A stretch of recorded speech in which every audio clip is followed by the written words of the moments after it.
ఓం మహాగణాధిపతయే నమః. ఓం గురుభ్యో నమః. ఓం శ్రీమాత్రే నమః. మనం ఈరోజు రాబోయే 6 నెలల పాటు, ఎందుకు 6 నెలల పాటు అనేటువంటి విషయాన్ని తీసుకుంటున్నామంటే, ఈ గురువు శని మెయిన్గా ఇప్పుడు డబుల్ ట్రాన్సిట్ ఒక భావం మీద ఇస్తున్నప్పుడు ఆ రెండు గ్రహాలు వక్రిస్తాయి. ఎప్పుడు వక్రించనున్నాయి అంటే జూలై మాసం నుంచి, ఆల్మోస్ట్ జూలై మిడిల్ నుంచి శని వక్రిస్తాడు. ఇప్పుడు మీన రాశిలో ఉండే శని వక్రిస్తాడు. దాని తర్వాత అక్టోబర్ మిడిల్ నుంచి ఆల్మోస్ట్ గురువు వక్రిస్తాడు. సో అక్టోబర్లో అయినా జూలైలో శని భగవానుడు ఇద్దరు వక్రించినప్పుడు, ఇప్పుడు స్ట్రైట్గా ఉన్నప్పుడు ఇచ్చే ఫలితాలు, వక్రించినప్పుడు ఇచ్చేటువంటి ఫలితాలు, మరియు దీంతోపాటు ఈ కేతువు కుజుడు మనం పిశాచయోగం గురించి చెప్పుకుంటూనే ఉన్నాం, రకరకాల ఇబ్బందులు అవన్నీ కూడా. ఇది దేశకాల పరిస్థితుల్లో ఎటువంటి మార్పులను తెస్తుంది, అలాగే ఈ వక్రించి మరలా ముందుకు వెళ్ళేటువంటి విషయాల్లో ఎటువంటి ఫలితాలు ఉంటాయి అనేటువంటి విషయాలని ఇప్పుడు మనం ఒక్కొక్క లగ్నరీత్యా, లగ్నం తెలియని వారు రాశి చూసుకోవచ్చు, తప్పేం కాదు. ఎందుకంటే రాశి ఫలాలు వేరు, లగ్నరీత్యా గ్రహాలు మార్పులు చెందినందుకు ఆ లగ్నం నుంచి ఆ యొక్క గ్రహాలు ఎటువంటి ఫలితాలు ఇస్తాయి, అందులో మంచి ఫలితాలు ఉంటాయి, జాగ్రత్తలు ఉంటాయి, ఎవరెవరు ఎటువంటి జాగ్రత్త తీసుకుంటే బాగుంటుంది అనేటువంటి విషయాల్ని చెప్తుంది నేనైనప్పటికీ కూడా చెప్పిస్తుంది సాక్షాత్ లలిత అమ్మవారిగా భావిస్తూ మనం తెలుసుకుందాం. వృషభ లగ్నము, వృషభ రాశి. మీకు గురువు మొట్టమొదటిగా ఒక 6 నెలల పాటు మాత్రమే 2వ స్థానంలో సంచరిస్తుంది. దాని తర్వాత 3లోకి మళ్ళీ వెనక్కి వస్తాడు.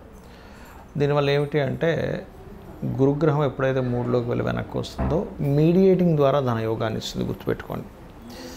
అయితే ఇక్కడ 4వ స్థానంలో కేతు సంచారం జరుగుతున్నందుకు, అయితే లాభంలో శని ఉన్నాడు కదా, మంచిది అనేటువంటిది మనం చాలామంది ఆస్ట్రాలజర్స్ చెప్తూ ఉన్నారు. అది నిజంగానే మంచిది, లాభశని మంచిది. 2వ స్థానంలో గురువు కూడా చాలా మంచివాడు.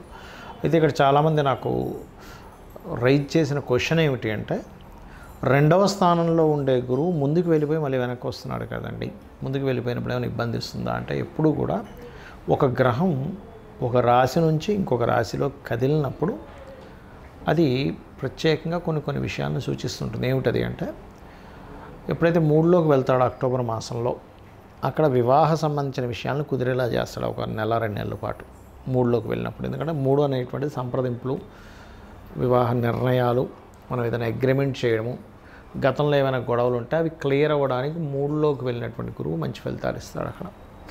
అంటే మీరు గురువు 2లో కంటే 2లో ఉన్నప్పుడు ధనయోగాన్ని ఇస్తే 3లో ఉన్నప్పుడు ఏదైనా అగ్రిమెంట్కి బాగుంటుంది అనే విషయాన్ని మీరు గుర్తుపెట్టుకోవాలి. మరి లాభశని ఉన్నటువంటిది జూలై మిడిల్ నుంచి వక్రిస్తున్నాడు కదా, దశమంలోకి వెళ్ళిపోతున్నాడు. ఆ 4.5 నెలల పాటు, July middle of the July నుంచి ఒక 4.5 months ఈ 2 గ్రహాల వక్రగతి గురించి మనం చెప్పుకుంటున్నాం. కాబట్టి ఇక్కడ అన్ని రకాల లాభాలు ఉన్నప్పటికీ కూడా మీకు ఎప్పుడైతే వక్రిస్తాడో జాబ్స్ రిలేటెడ్ సంబంధించిన విషయంలో ఏదైనా మీకు ప్రమోషన్స్ రావాల్సింది ఉంటే కనుక వక్రించక ముందే మీరు తీసుకోండి.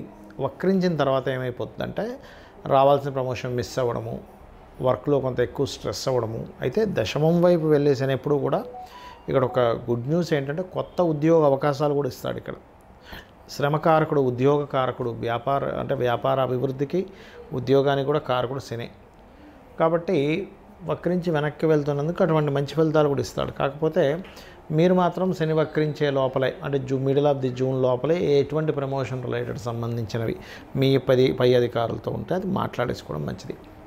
అయితే ఇక్కడ కుజుడు కేతువు జూన్ జూలై మాసాల్లో 4లో ఉంటున్నారు. కాబట్టి ఈ 4వ స్థానం అనేటువంటిది ప్రధానంగా ఇక్కడ మనకి భూములు, భూమి, వాహనము, గృహాలు, విద్య, ఈ 4 అంశాలలో చాలా జాగ్రత్తగా ఉండాలి. 4వ స్థానంలో ఈ 2 గ్రహాల వల్ల, అంటే ఏదైనా భూమి కొంటున్నాము, గృహ నిర్మాణం చేస్తున్నాము.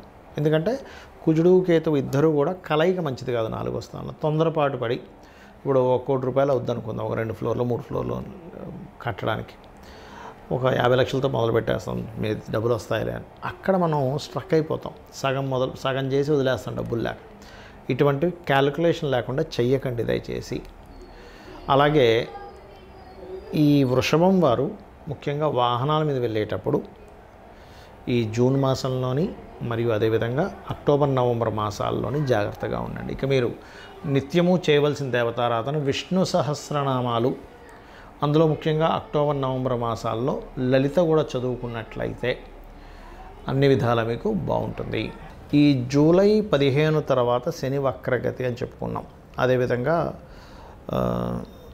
అక్టోబర్ 15 తర్వాత నుంచి గురువు వక్రగతి, ఈ కుజకేతువులు కలయిక, ఈ శుక్రుడు మేషంలో ఉండడం, తర్వాత ఇప్పుడు మేషంలో జూన్ మాసంలో మేషంలోని, మరియు అదేవిధంగా అక్టోబర్ నవంబర్ మాసాల్లో ఆల్మోస్ట్ మీకు నీచబడ్డము అండ్ సింహంలో శుక్రుడు. ఈ సమయాల్లో అసలు గోచార రీత్యా ఏమిటి అంటే, ఒకటి మొట్టమొదటిగా మీకు జరిగేవి ఏమిటి అంటే, ఎక్కువగా స్త్రీల పట్ల ఎక్కువగా మనకు చూడండి, ఒక్కోసారి మనం చాలా కేసెస్ చూస్తుంటాం, సామూహికంగా ఇట్లా చేశారని, స్త్రీలకు ఇట్లా అభద్రతాభావం, ఇట్లాంటివి మనం చూస్తూ ఉంటాం. ఒకటి. రెండవది వాహన ప్రమాదాలు జూన్ మాసంలోనే చూపిస్తుంది, మరియు అక్టోబర్ నవంబర్ మాసాల్లో కూడా ఇంకొంచెం ముందు, అక్టోబర్ కంటే ముందు కూడా కొంత ఒక 10-15 రోజులు చూపిస్తుంది. ఆ పర్టికులర్ టైమ్స్లో అన్ని రాసుల వారు వాహనాల మీద వెళ్ళేటప్పుడు, ముఖ్యంగా ఫ్లైట్ కానివ్వండి, ట్రైన్ కానివ్వండి, బస్ కానివ్వండి, ఎలక్ట్రికల్ రిలేటెడ్ సంబంధించిన కొంతమంది ఇట్లా ఒక రోప్లాగా ఉండి ప్రయాణం చేస్తుంటారు, అట్లాంటి వాటిలో కానివ్వండి, ముఖ్యంగా ప్రయాణాల విషయంలో ఎందుకు చెప్తున్నాను ఈ మాట అంటే, ప్రయాణాలకి వాహనాలకి కారకుడు శుక్రుడు. కాబట్టి శుక్రుడు ఎప్పుడైతే మీకు మేషంలో ఉండి కుజకేతువులు కోణంలో ఉన్నా, లేదా కేతువు ఉన్నటువంటి ప్రదేశంలో శుక్రుడు వెళ్తున్నా, ఎందుకంటే కుజకేతువులు కేవలం 2 నెలలే ఉంటారు, జూన్ జూలైలోనే ఉంటారు.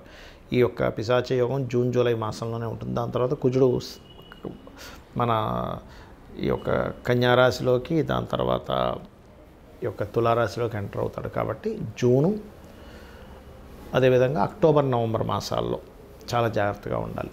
ఎందుకంటే అక్టోబర్ నవంబర్ మాసాల్లో ఈ శుక్రుడు సింహరాశిలో ఉండే కేతువుతోని దాని తర్వాత నీచ పొందుతున్నాడు. అంటే శుక్రుడు ఎప్పుడైనా నీచపడుతున్నప్పుడు స్త్రీలకి ఇబ్బంది ఉంటుంది, వాహనాల మీద వాహన సంబంధంగా ఉండే ప్రయాణాలకి ఇబ్బంది ఉంటుంది. మీరు ఎప్పుడైనా చూసుకోండి, మీరు ఎనీ వాహన పెద్ద ప్రమాదాలు జరిగినప్పుడు ప్రపంచవ్యాప్తంగా మొత్తం తీసుకుంటే శుక్రకేతువులు కలయిక, లేదా శుక్రుడు పాడవడము, శుక్రుడు పాపకత్తిలో ఉన్నప్పుడే ఈ అఘాయిత్యాలు కానివ్వండి స్త్రీల పట్ల మరియు ప్రమాదాలు కానీ జరుగుతూ ఉంటాయి.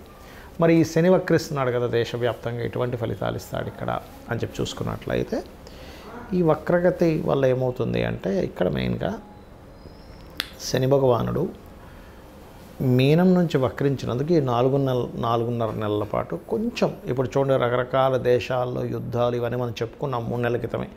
విశ్వవసునామ సంవత్సరం వచ్చేటప్పుడు కుజుడు నీచ పొందుతున్నాడండి. కుజుడు దాని తర్వాత రకరకాల ఇది ఇస్తాడు, జల సంబంధంగా యుద్ధాలు ఇస్తాడని మనం చెప్పుకున్నాం, జల సంబంధంగా గొడవలు ఇస్తాడని చెప్పుకున్నాం. అయితే ఎప్పుడైతే మీకు ఈ యొక్క శని వక్రిస్తాడో ఆ 4.5 నెలలు కొంత రిలీఫ్ వస్తుంది, కొంత రిలీఫ్ గుర్తుపెట్టుకోండి. అంటే కొంచెం యుద్ధ సంబంధించింది కొంచెం తగ్గుతుంది అక్కడ, కానీ మరలా వక్రగతి పోయి మళ్ళీ స్ట్రైట్ అయినప్పుడు మాత్రం మళ్ళీ ఇబ్బంది ఇస్తూ ఉంటాడు. ఎందుకంటే శని గురురాశుల్లో సంచరించేటప్పుడు, నేను చాలా రోజుల క్రితం చెప్పాను ఈ మాట, ఏమంటే 2.5 సంవత్సరాలు ఉంటాడు అక్కడ. గురువులకి ముఖ్యంగా హెల్త్ పరంగా బ్రెయిన్ రిలేటెడ్ ఇష్యూస్ ఏమైనా ఉంటే వెంటనే చూపించుకోండి అనేటువంటిది. మరియు అదేవిధంగా ధార్మికంగా ఉండేటువంటి అనేకమైనటువంటి విషయాల్ని కొట్టిపడేయడము, అధర్మమే తాండవం ఆడము అనేటువంటిది నేను చెప్పాను మీకు. మన ఇండియా కొన్ని దేశాలకి సహాయం చేస్తే కూడా ఆ దేశాలు ఇంకో దేశాలతో కలిపి మన మీదకి రావడం, ఇట్లాంటివన్నీ కూడా మనం ధర్మంగా ఉన్నా అసలు అవతల వాళ్ళు ధర్మంగా లేకపోవడం, ఇట్లాంటివన్నీ మనం చూస్తూ ఉంటాం గురువు ఈ రాశిలో సంచరించేటప్పుడు, మీనంలో. అలాగే ఈ కేతువు ఎప్పుడైతే సింహరాశిలో ఉంటాడో ఇప్పుడు ఒకసారి, అంటే ఈ సంవత్సరంన్నర మరియు ఒక 4.5 సంవత్సరాల తర్వాత, మీరు గమనించండి 4.5 సంవత్సరాల తర్వాత కూడా ఇప్పుడు ఒక రేంజ్కి వచ్చేసింది గోల్డ్, అంటే 1,00,000 దగ్గరలోకి టచ్ అయిపోయి తిరుగుతుంది అటు ఇటు. ఈ ఫ్లక్చువేషన్ ఈ సంవత్సరం జరుగుతూ ఉంటుంది. కానీ ఒక శుభవార్త ఏమిటంటే, ల్యాండ్ రేట్స్ ఇప్పుడు మొత్తం రియల్ ఎస్టేట్ పడిపోయిందని ఎవరైతే బాధపడుతున్నారో, రియల్ ఎస్టేట్ వాళ్ళకి పనులు లేవు, ఒక భూమి అమ్ముదామంటే రేట్ లేదు, అంటే ఆగిపోయి ఉంది, తగ్గట్లేదు కానీ ఆగిపోయింది. ఆ ఆగినటువంటి భూమి యొక్క ధరలు పెరుగుతాయి. ఖచ్చితంగా పెరుగుతాయి, అందులో ఎటువంటి సందేహం లేదు. కాబట్టి నిరాశ నిస్పృహలను వదిలేసండి. ఇక భూముల మీద ఇన్వెస్ట్మెంట్ చేసామండి, కొన్ని కోట్ల రూపాయలు ఇన్వెస్ట్మెంట్ చేసిన వాళ్ళు ఉన్నారు ల్యాండ్స్ మీద. ఎట్టి పరిస్థితుల్లో ఈ రాబోయే సంవత్సరంన్నర రేట్లు పెరుగుతాయి. గోల్డ్ రేట్ అయ్యో 1,00,000కి వెళ్ళిపోయింది, ఏంది ఇంకొక 6 నెలల్లో 2 లక్షలకి వెళ్ళిపోద్దేమో అనుకునే భయం అక్కర్లేదు. కొంత అక్కడదే ఆగుతుంది. మరలా మీకు 4.5 సంవత్సరాల తర్వాత మళ్ళీ మీకు అక్కడ కూడా మళ్ళీ బాగా అక్కడ ఆగుతుంది. కాబట్టి ఈ జాగ్రత్తలు ఈ విషయాల్లో తీసుకుంటూ ఉండాలి. కాకపోతే అందరూ కూడా ఏ రాశి కానివ్వండి, ఏ లగ్నం కానివ్వండి, అందరూ కూడా చేయవలసింది ఏంటంటే ఉపాసనా స్థానము అంటారు. అంటే మనం ఏదైనా ఒక దేవతని కానీ ఎవరినైనా సరే ఉపాసన చేసేటువంటి స్థానంలో రవిరాశిలో కేతు ఉన్నందుకు గణపతిని, స్కందుణ్ణి, సూర్యభగవానుణ్ణి మనం ఎంత ఆరాధిస్తూ ఉంటే మీకు గణపతి రూపంలో మీకు ఒక ఉపాసన ఎవరైతే ఎక్కువ గణపతిని చేస్తారో రాబోయే ప్రమాదం ఇలా రాబోతుందని గణపతి స్వప్నంలో కనబడి చెప్పడం కూడా జరుగుతుంది, గుర్తుపెట్టుకోండి. ఎందుకంటే ఈ కలియుగంలో కలౌ చండీ వినాయక అంటారు. అంటే చండీ ఆరాధన, గణపతి ఆరాధన చక్కటి ఫలితాలు ఇస్తుంది కలియుగంలో. వేరే ఆరాధన చక్కటి ఫలితాలు ఇవ్వదని కాదు, కలియుగ దైవమైనటువంటి వెంకటేశ్వర స్వామి ఆరాధన ఇవ్వదా అంటే అలా కాదు, కానీ ఎక్కువ ఫలితం ఇస్తుందని మన శాస్త్రవచనం. కాబట్టి స్కందుణ్ణి, గణపతిని, సూర్యుని ఎక్కువ ఆరాధించండి. మీరు ఎటువంటి ఇబ్బందుల్లో పడకుండా ఆ యొక్క స్వామివారు మిమ్మల్ని రక్షించి తీరుతారు. శ్రీమాత్రే నమః.